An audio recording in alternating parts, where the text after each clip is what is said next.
Firebase Z has proven to be a map deeply rooted in the past, in all aspects. It especially seems to harken back to Moon.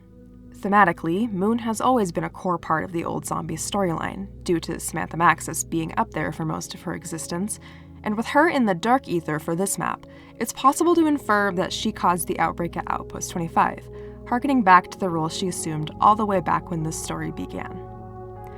Very sparse intro, but this video has been a long time coming, like ever since I first started tweeting about this stuff when Firebase Z first dropped. I just wanted to wait and see if the Season 2 Maxis intel would say anything more concrete about the subject, and, well, it sure did. But I'm getting a little ahead of myself, so let's start this video off by establishing a few key things about Samantha's character to get a better idea of where I'm coming from. In the old Ether storyline, Samantha was always kind of portrayed as a tormented individual. Specifically, a few things happened to her then that are of special relevance now. We know that she was experimented upon in some way by Ultimus Richtofen as a child, and we also know that he is the reason she ended up in the Ether initially, since he threatened her life, which caused her to run into the MPD. While in the Ether, Samantha went from feeling extreme sadness from trauma to, as her corruption quickly worsened, weaponizing her power against Ultimus Richtofen specifically, out of spite for all of the pain that he had caused her. Now, in Firebase Z, Maxis was taken by Omega after being lured in by William Peck, tortured, and then directly thrown into the Dark Ether after he couldn't break her. However, the base soon fell after this, and she was unable to be retrieved by Omega altogether. What seems to have occurred from other intel you get in Firebase is that a breach just opened up. Peck even has a radio where he says, "I want to make this unequivocally clear. This is not my fault. It was the gateway. Without warning, it unleashed a massive burst of Ethereum."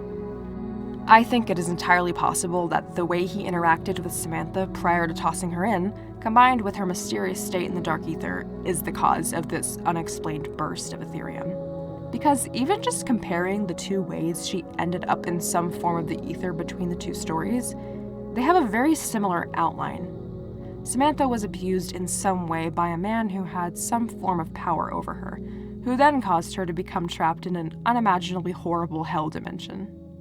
Since the Dark Ether is where everything from her original universe resides now, some things that were buried were bound to awaken again.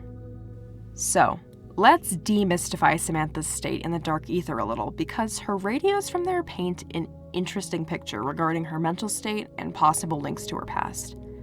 The first one is her reaching out, while also repeating the inverse of the last things that Peck told her before tossing her in. "I am not worthless. I am not nothing."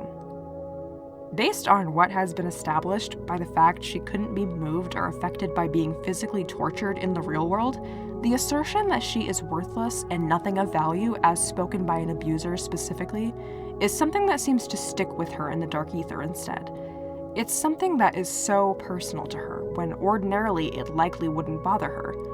Those words began to tap into an all-encompassing darkness that was already there from a time long gone, and she begins to deteriorate psychologically further from here. This is most evident in another radio later on where she says this: "The perpetual night brings dark thoughts inside me. I want to get it out. I don't understand why. I am not spiteful. I am just. I am only me." Clearly, her time in the Dark Ether has become too much to bear, and she is slowly losing herself to its negative effects. Since this realm is known to cause negative psychological effects on people without her special circumstances, the effects it has on her are very different, and potentially more dangerous than it would be for anyone else in there that would, turn into a mimic from stress or something like that. The fact that she seems to be rejecting any notion of spite here is interesting as well, as, again, that was a major factor for her motivation in the old storyline. Whatever darkness that has manifested within her, she actively rejects, because she wants to be better as a person. She doesn't want to return to being a vengeful, hateful being that inflicts harm upon others from being irreparably hurt. all because of a force she doesn't understand. And yet, this is what seems to happen time and time again, in an even greater way than just the breach later on, when she admits to killing several Omega soldiers in an unconscious state. With this, it can be inferred that the blackout periods could be the Dark Ether inflicting a similar corruption upon her as before, preying upon the exact same hurt and trauma as well. This is another topic for another day, but the Dark Ether seems to remember certain aspects of things and adapt itself to those things accordingly. So it could be a situation like that where it remembered her pain in some form from before. A culmination of her past and current trauma manifesting as a physical takeover. Her killing the soldiers could be evidence of this concept, as a group of people approaching her could be perceived as a threat, which causes a violent response to protect herself above all else. This response could also extend to temporarily causing her to regain some of her previous influence from the old ether. Now, there is one key piece of information that really contextualizes everything that I've said previously, and it's within one of the recently unbugged radios on Firebase. This excerpt from Sam herself. "I was angry before, and I'm so sorry. Maybe that anger made me do things I wish I hadn't done. I may regret some, but others I meant to do. Peck. He deserves whatever damnation I have brought upon him. I hope he burns in a hell worse than mine." This is the most damning evidence possible for Samantha being the cause of that breach. It is entirely possible that, in a semi-conscious state, she sent a large, purposefully directed amount of Ethereum to the base in the hopes that Peck would be killed, or at least severely injured, for what he did to her. This conscious decision aspect ties in quite nicely to how her Dark Ether arc is beginning to resolve, which is with her accepting the darkness within her as being a part of her complete self. As she says in another Dark Ether radio, "I choose to embrace the darkness, to find the light within myself."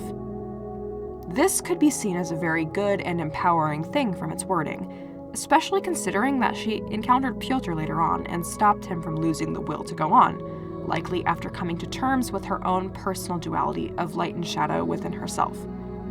In fact, the words that she said to him could be a reflection of this acceptance and resolution. "She told me to never lose faith, in spite of how I looked. She told me that I was not worthless." Using the same words that she held onto, words that were so personally damaging that she slipped back into despair and vengeance, she managed to save Piotr. She's not too far gone yet. She's still capable of being a good person, a good soul even, in spite of her own darkness. However, again, the conscious decision to spite Peck could indicate that it's not a clear-cut situation of acceptance leading to her being instantly healed from corruption. The way I see it, Samantha must first overcome the trauma that continues to turn into fuel for the corruption's unending fire, because the two concepts are essentially the same thing. Corruption, or trauma, may always be with her, but it doesn't have to overtake her. She isn't just doomed to be consumed by that anger and pain with nothing she can do to stop it, like before when she had no real way of doing anything to combat it. And considering she began to overcome it and try to be a force for good in the Dark Ether already with Piotr, it's clear that she is capable of prying her just and pure self from underneath all of the darkness after all. We can only hope that she succeeds and does not lose herself completely to her own pain and torment in the end. Kind of a sappy way of ending this analysis on this topic, I know, but thank you very much if you made it to the end. It was very nice to be able to get all of my thoughts on this topic out on paper and then be able to speak it out, even though I know I am not the best speaker. But I really just want to thank everyone for all of the support they've given me over the past few weeks. I didn't really expect to be setting foot in this community at all. I just kind of was keeping to myself and writing out my analysis on things, but it is really nice to be able to do this sort of thing, and I hope to make more videos going forward about this stuff as the story progresses and we get more intel, you know, that sort of thing. So yeah, that'll be it. Thank you very much, and goodbye.